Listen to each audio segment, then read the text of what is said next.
Hello, folks. Welcome back for another edition of Spinner of Yarns, where we bring you stories read out loud by authors from, well, anybody that wants to contribute to promote their works. But while we wait for other authors to be involved in this as the channel grows, I'll be sharing some of my own works. We've been reading Blood of the Wolf, and we are on to the next chapter, which is chapter 11. You can find Blood of the Wolf on Amazon.com in Kindle format and paperback. You can also find it on BarnesandNoble.com. If you like hearing stories out loud, please do hit the notification bell and subscribe button down below, as well as liking this video. You can also find links in the descriptions and up in the channel bar. That'll lead you to my Etsy, eBay, Redbubble. It's how I support the writing and support my daughter. So please go check that out as well. So without further ado, let's get on with this. Chapter 11, Death to Innocence. As Azrael slowly clawed his way out from the rubble, Gabriel crouched at the edge of the crater trying to contain her laughter.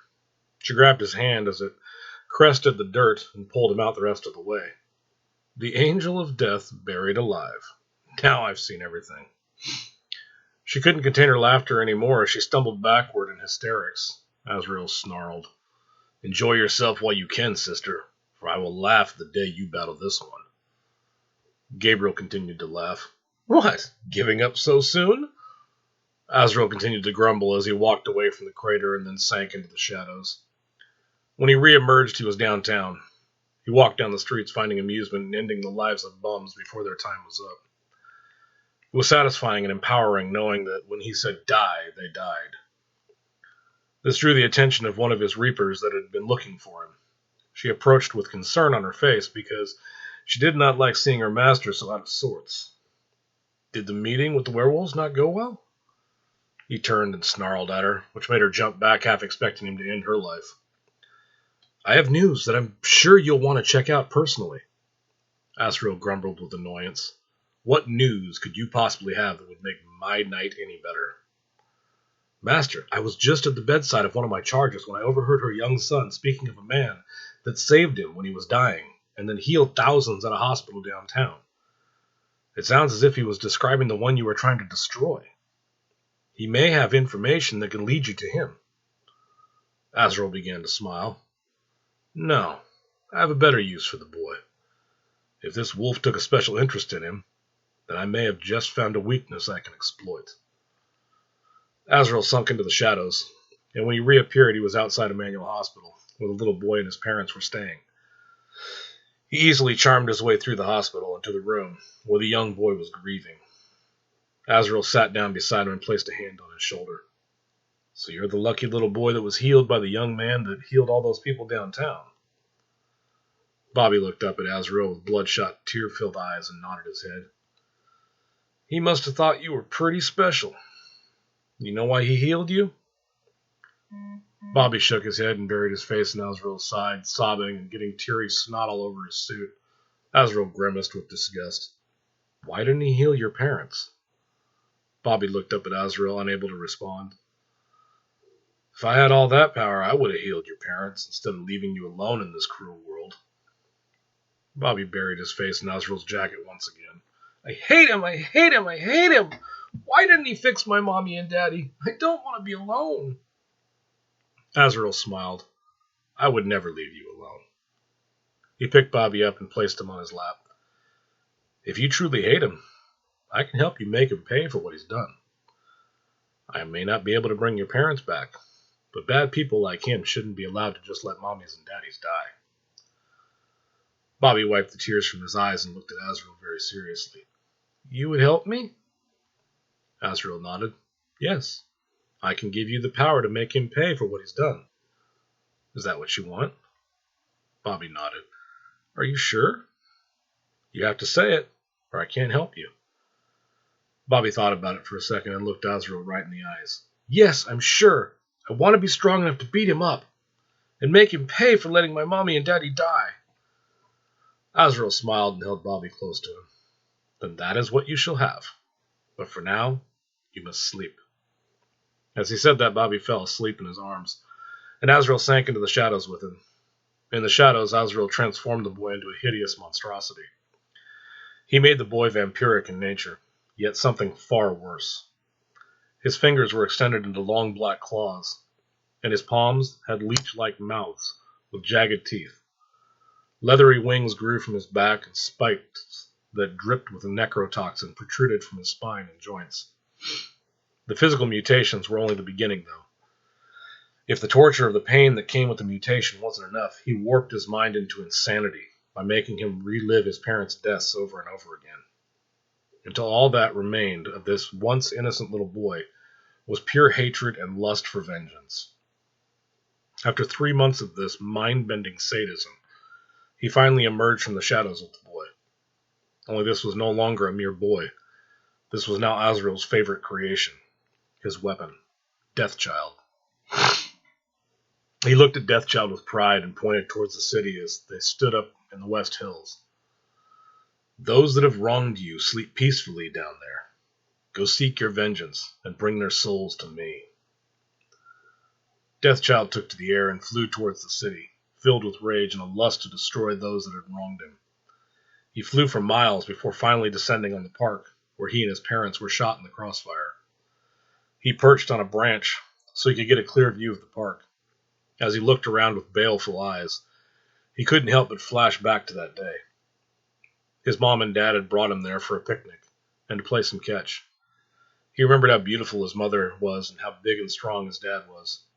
He always believed that nobody was stronger, and he always felt so safe in his presence. That is, until those gang members took that all away from him, with their petty gunfight over territory that wasn't even theirs to begin with. He could still remember the sound the tires made as they went screeching down the street. He could see 2 men hanging out the window of the car, but he couldn't make out what they were holding. He heard his mother scream for him to get down as he saw his father running towards him. Just before his father could get to him and his mother, he saw the front of his head explode outward in a wash of blood that covered his face. His mother was hit multiple times in the arm, leg, and body as she tried to shield him, but the bullets ripped through her and struck him anyway.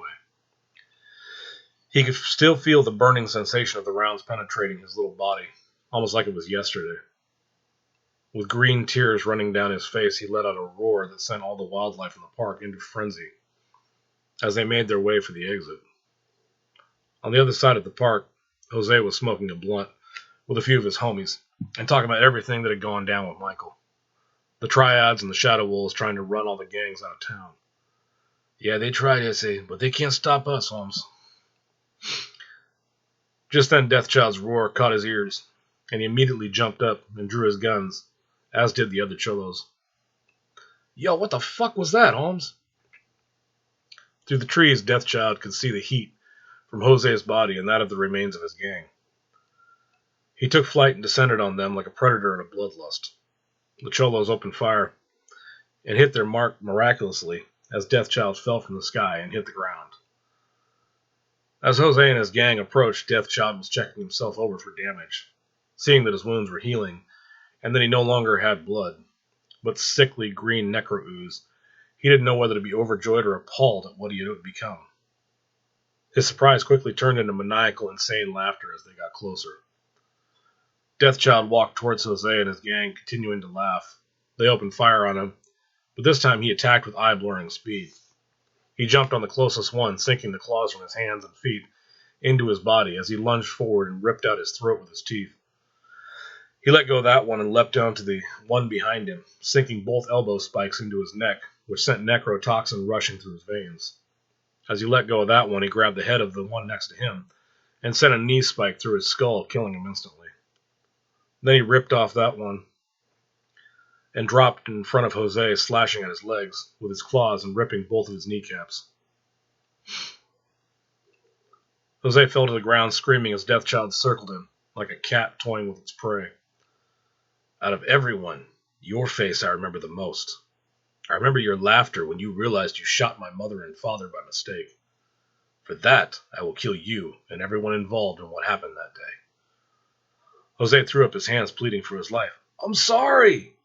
This only caused Deathchild to fill with more hatred and rage. You're sorry? Deathchild jumped into the air and landed on Jose's chest, sinking his claws in.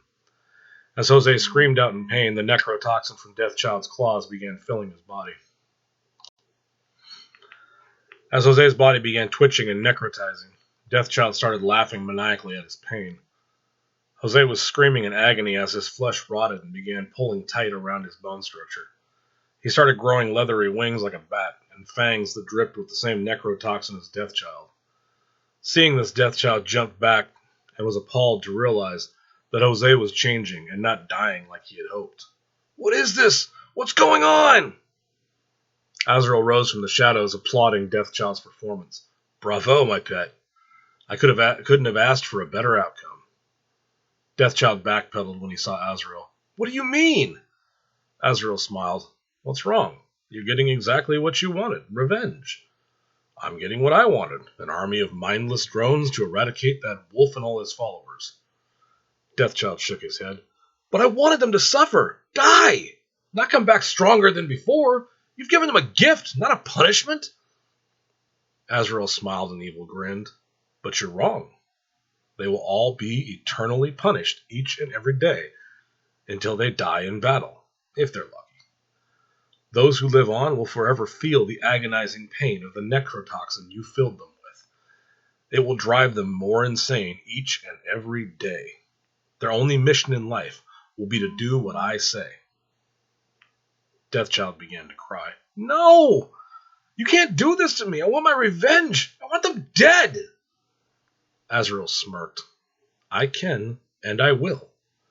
There is nothing you can do or say about it. The only reason that the necrotoxin that courses through your veins doesn't have the same effect on you as it does on them is because I will it. I figured you'd be thanking me. But if you want to be just another mindless drone like them, I can make it so." Azrael held up his hand and Deathchild began to feel the excruciating burn of the necrotoxin rotting his flesh from the inside out, again and again as his body healed and decayed in a seemingly endless cycle. He cowered at Azrael's feet, begging him to make it stop. Azrael smiled and lowered his hand, ending Deathchild's pain. As Deathchild picked himself up off the ground, Azrael's new minions assembled, moaning and groaning and snarling from the madness of the never-ending pain. Azrael pointed towards Deathchild. "Take my puppets and lead them to feast on the parasitic humans that fill these city streets. Build an army of bloodthirsty disciples to rain terror down on the Shadow Wolves and their leader. The one that healed you and left your parents to die, so you would be all alone in this world, only to be saved by me." Deathchild's eyes once again filled with rage as Azrael revealed to him the one that had left him to be corrupted and mutated with no one to protect him. He would build an army so strong that no force could stop him from dealing out his ultimate revenge, turning someone so strong like Michael into a mindless drone to live out the rest of his days in agony. He swore he would make him pay if it was the last thing he ever did. As Deathchild and his brood were flying over the city, they spotted a rave in the industrial district. Hundreds of teens and young adults that would make the perfect addition to his army.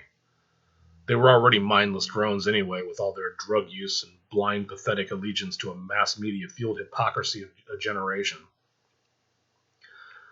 As they descended on the mass of flesh puppets dancing to the beat, most were too entranced or high to notice. It wasn't until over half were already on the ground twitching and screaming as they turned into necro-beasts that others in attendance even noticed.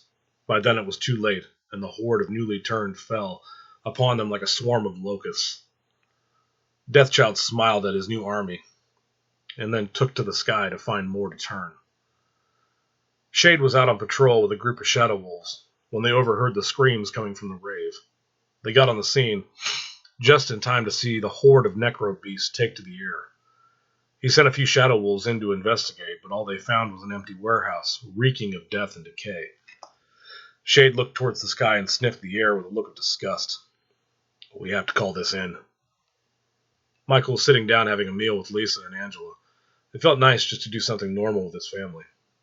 Arthur came walking in, but before he could say anything, Michael wiped his mouth and excused himself. "Sorry, but this is important." Arthur looked confused, but then shook his head, remembering that Michael pretty much knew everything before it was told to him.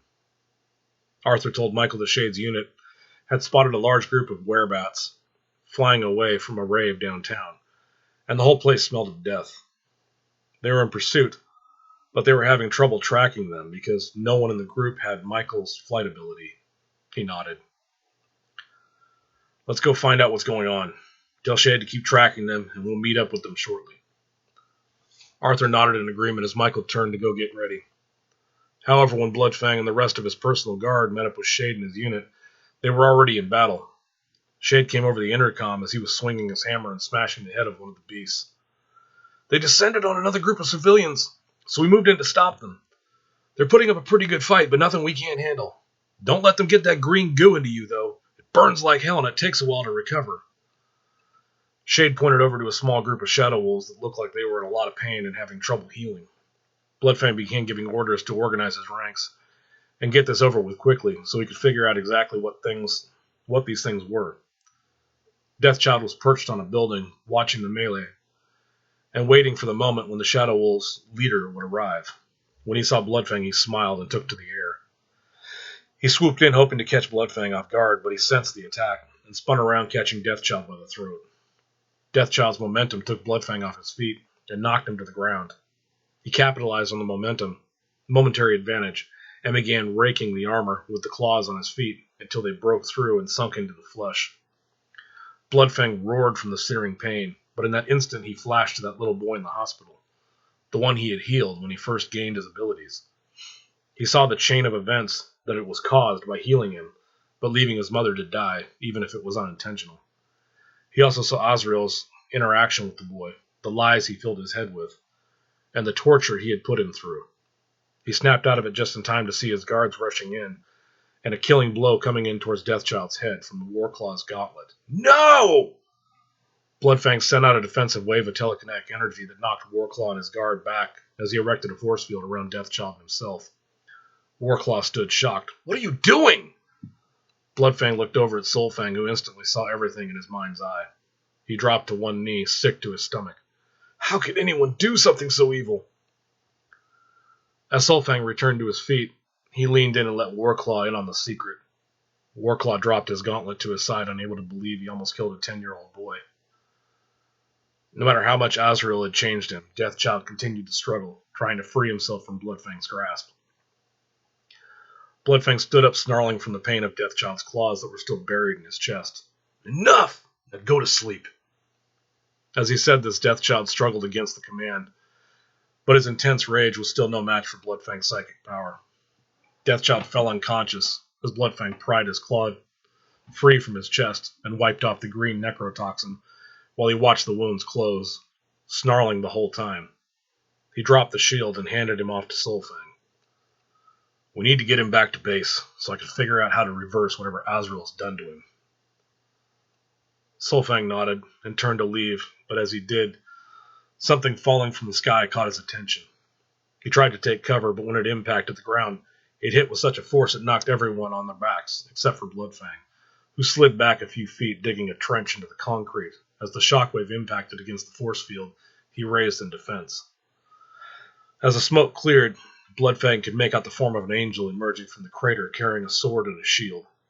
He cut down the first two shadow wolves that jumped to their feet and tried to attack, which instantly sent Bloodfang into a rage. As he rushed in to meet this new threat, the angel just smiled. Come to your doom, wolf! The angel, however, was only a distraction, as Gabriel appeared and grabbed the boy from Soulfang, who she pinned to the ground with a sword to the back. She tossed Deathchild to Azrael, who was emerging from the shadows. As he caught the boy, Gabriel sneered at him. Deal with your pets, Azrael, while we clean up your mess. Azrael complied with a great deal of venom for someone he must show obedience to, even if he did feel she wasn't worthy.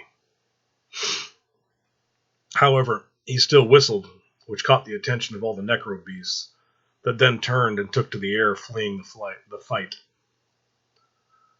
As Bloodfang came within reach, the angel thrust his sword forward, arrogantly attempting to impale him.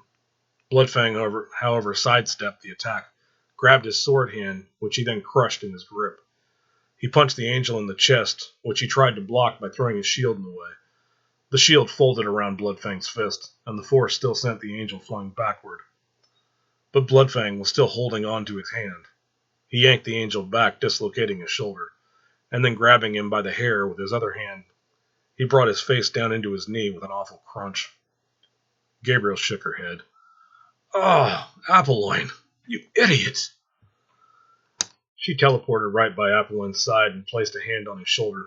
Looking up at Bloodfang, who was ready to attack her as well, she simply put up a hand. Your time will come, Thunderwolf, but not on this day.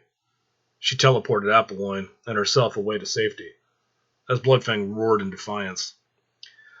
As he looked around trying to see and sense where they went, he noticed that Deathchild was missing, and Soulfang was just now picking himself up with a sword through his chest, and his eyes flaring. Warclaw walked up behind him, looking at the sword. It's a good look for you. He grabbed the sword and yanked it free as Soulfang lurched forward and coughed up some blood. As Warclaw turned away, laughing, Soulfang pulled some juice from a light pole nearby and zapped him in the ass with a bolt of electricity. Warclaw jumped forward, grabbing his ass, which Soulfang and a few others laughed at. Enough! Everyone cowered under Bloodfang's obvious disapproval. Where's the boy? Soulfang looked around and then hung his head. The angel grabbed him while I was pinned to the ground. Bloodfang snarled. Then we need to find him. I'm not going to leave him to Azrael and his twisted ways. Everyone head back to base to regroup. All patrols are to be on the lookout for the boy and those beasts until we find him. Everyone nodded in agreement. Yes, sir. The whole way back to the base, Bloodfang continued thinking that this was only the beginning of something much bigger. He wasn't sure what, but he had a nagging feeling that things were brewing beneath the surface that he had yet to discover. And that's the end of Chapter 11. Please do stay tuned, come back, hit subscribe and the notification bell to stay tuned to all the new updates, all the new videos that get posted, and yeah, see you soon. Talk to you later, guys.